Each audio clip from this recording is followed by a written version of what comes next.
I built a $9.9 million plus portfolio at 27, and it's because of these 3 things. And no, I'm not going to tell you to buy specific stocks, property, or bonds.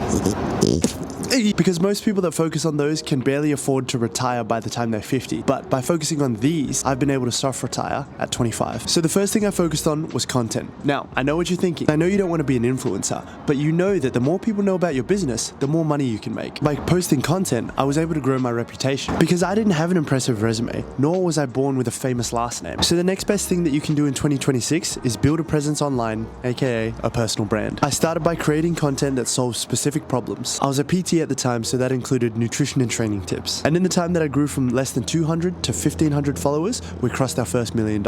And this leads me to my second point, which is especially important if you don't just want to get views and make no money.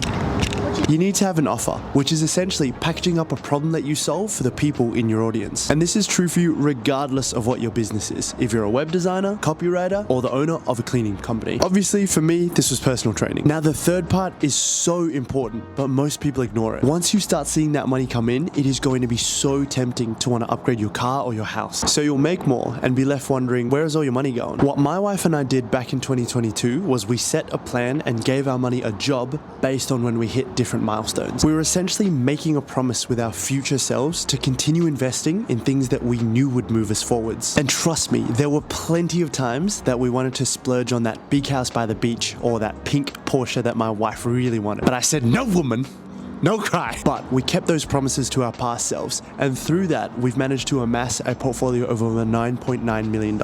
And now we're going to iterate upon those principles and take us to 25 mil. And if you want to know more about the first 2, make sure that you save this so that I know to create more of this content for you. And keep it all gravy, baby.